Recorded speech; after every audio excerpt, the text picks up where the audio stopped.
Evening YouTube. So as you can see on the table, I've got a rather large box that I found up the boot fair a couple of weekends ago. So I haven't even looked at this yet. I don't know nothing about it because I got back from the boot fair with my car and I just put this straight in the garage. And I've got it out tonight to have a look at it, make a little video and show it to you lot on the channel. And I've sort of been waiting for my table to be clear because normally I've got something being repaired on here or something set up on here that I'm looking at. So I've cleared my table because that big Harman Kardon I bought the other day, it's meant to turn up tomorrow. Well, it's being delivered to Argos, click and collect. So I should collect that tomorrow. So I've cleared my table, so I'm all ready to go doing the unboxing on that. And I thought, right, while my table's clear, let's go and get that Garrard out and have a look at it.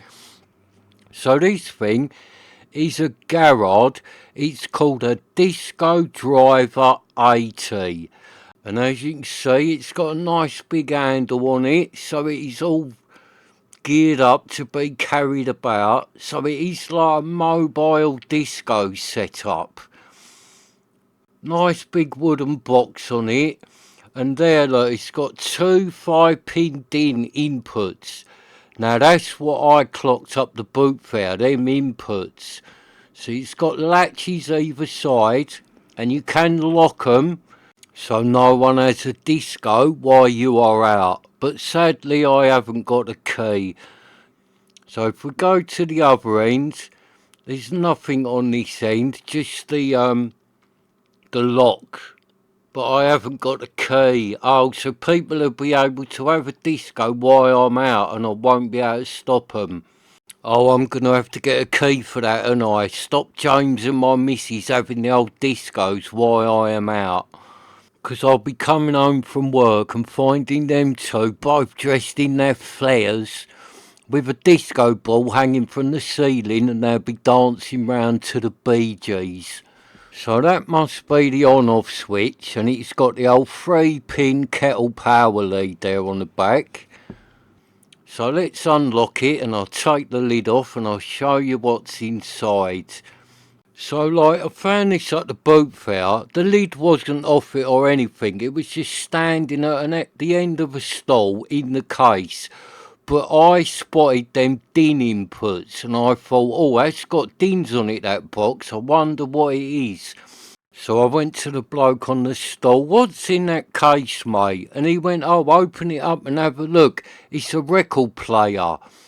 So I popped the lid thinking it was going to be like one of them old fashioned record players with like the amp and all that built in. I didn't expect to find two Garrard decks in here. So when I opened it and see that, I was like, oh, that looks alright.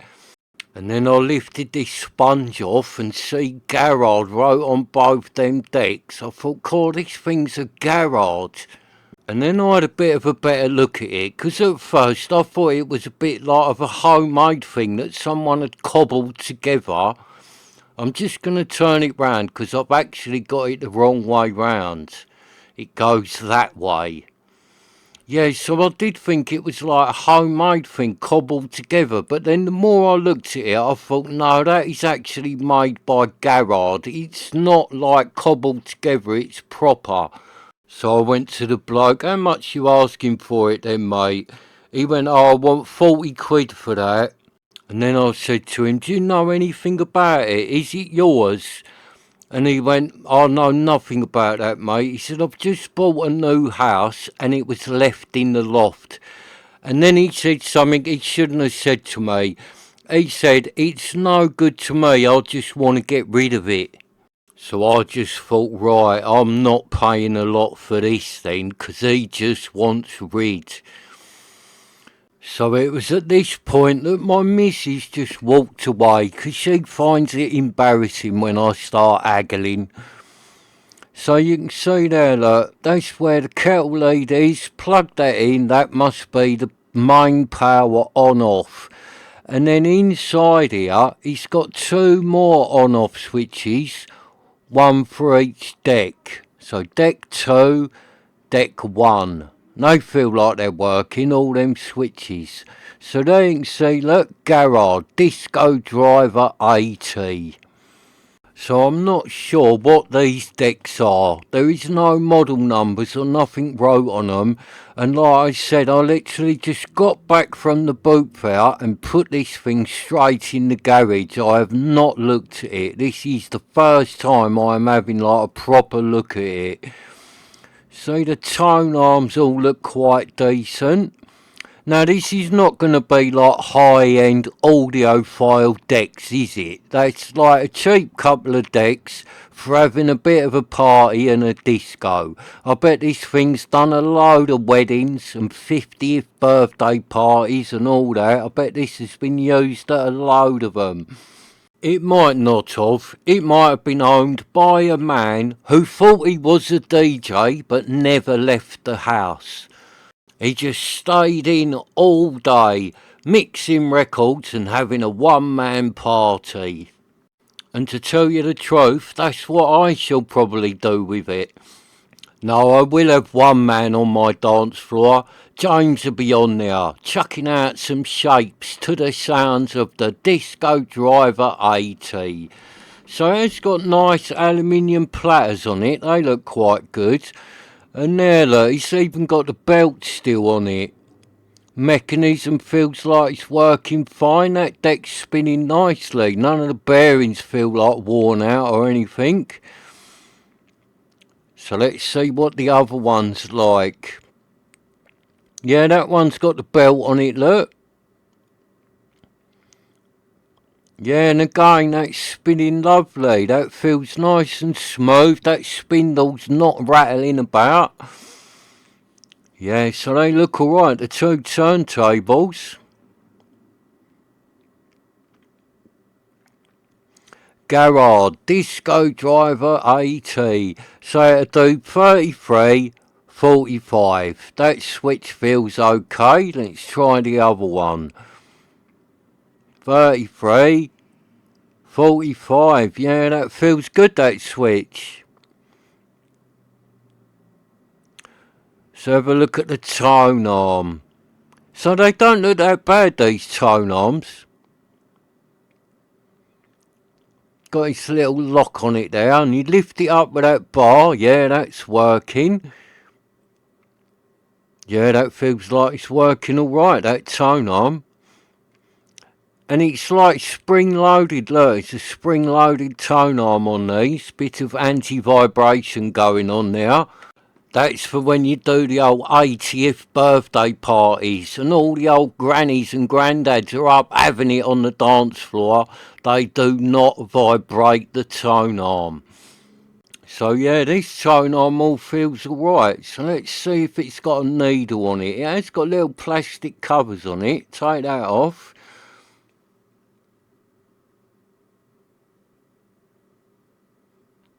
Yeah, look, it's got a needle on it. I don't know what that needle's like, but it has got one on it, and it doesn't look like it's broken. It looks alright, that needle.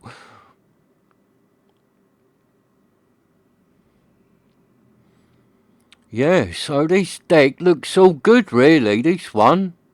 Looks all complete. The old platter is spinning nice and smooth, and it's even got a needle on it.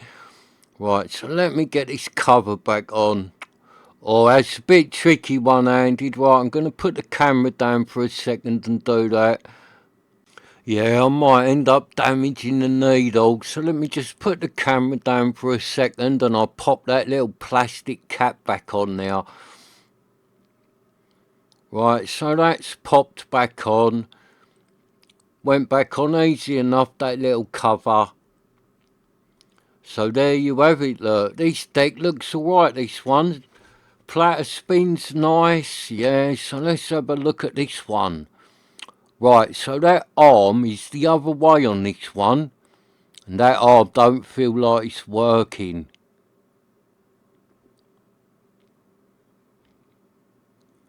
Nah, that arm goes to there and then doesn't want to move any further.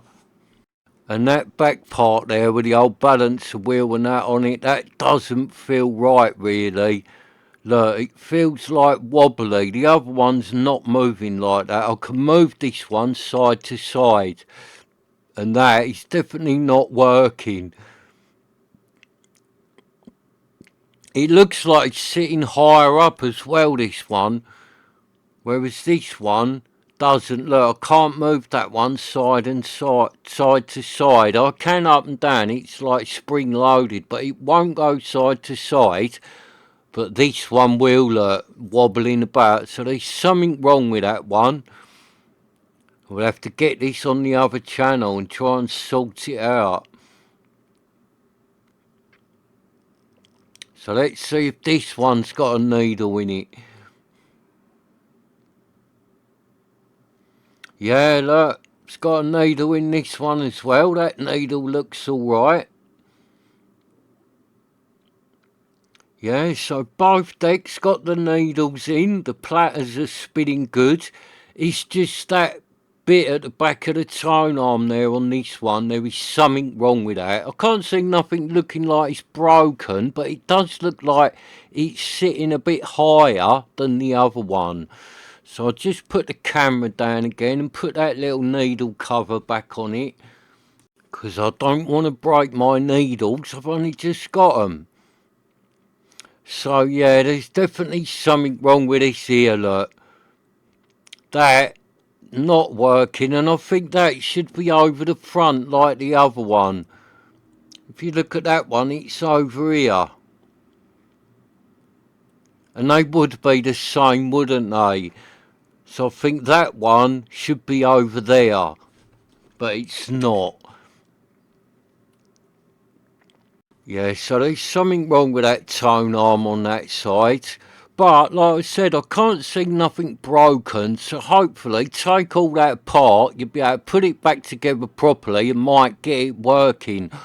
Or you never know, it might have a little spring broken or something like that. I don't really know. I don't know what's underneath all this. I haven't had the decks out or anything like that. There might be a load going on underneath these two decks. But I am quite surprised that it's got its needles in there and they both look good. I wasn't expecting that. I did not expect this thing to have two good needles on it. So like at the boot fair, when I found this one, when the bloke said 40 quid, but then he didn't want to take it home, my missus knew what was coming because she knew I wanted this. So she just walked off because she hates it when I haggle. She says I am embarrassing. So she just wandered off.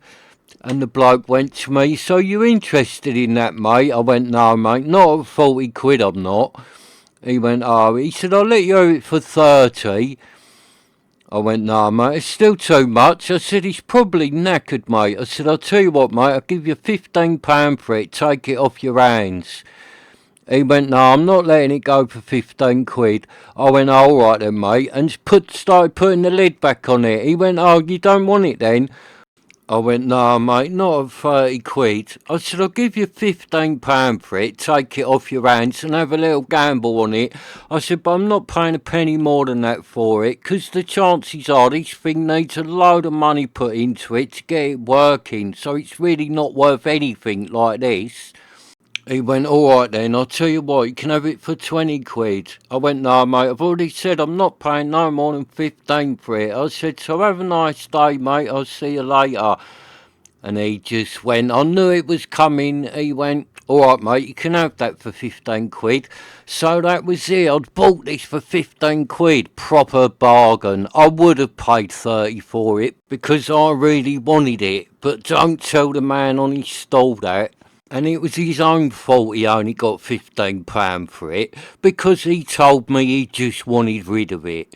So a bit of advice here, if you do a boot fair stall, never tell a buyer that you just want rid of something, because you really won't get a lot for it. So then I went and found my missus, and she just seen me walking up to her with it. She went, I knew you was going to buy that. I went, yeah, £15, bargain. And it's made by Garrard. She went, what, so you're going to be a DJ now? I went, yeah, I'm going to start doing garden parties and stuff. And then it was funny, right, 'cause we was at the boot fair. We was trying to look for a barbecue. We'd already said that 'cause our old one's knackered. It's got wet over winter and the bottom of it is all rusted out. So we was like, get a barbecue. And then we actually found one. We bought a nice little barbecue, like a little tabletop one for a fiver. So then we was laughing, saying we'd be able to do the garden parties, do the disco, and now we got the little £5 barbecue, we'd be able to do the catering as well. So I'll be able to keep everyone happy on the dance floor with the Disco Driver 80, and James can fire up the barbecue and do everyone's food. And Mr. Michael Yates has got a birthday party coming up soon, so he said he will be my first client. So thank you for watching. Please hit the subscribe button and I shall see you next time. And remember, if you've got a special birthday coming up or you're getting married or something like that, if you want some top tunes played and some nice food cooked at it, me and James are always available. But the only trouble is we are very, very expensive. But not to Mr. Yates we're not. To Michael I said I'd do him mates rates, or special Yates rates as they are now known. And he said he's really looking forward to it because I promised him I would take a lot of Blondie albums. And I said I would get James to make his special jelly and ice cream.